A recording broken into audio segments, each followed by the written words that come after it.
Kalian bak TikTok macam-macam dum hiburan. Inong dengan agam dum piasan tada gelop blok.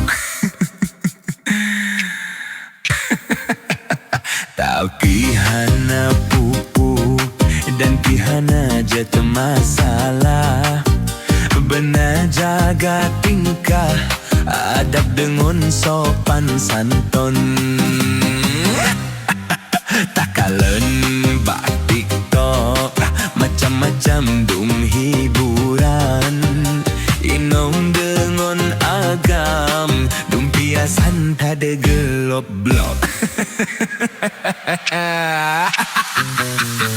Asai bek berangkaho betebit nari telam baba. Hana so peglah wate ka mesintong.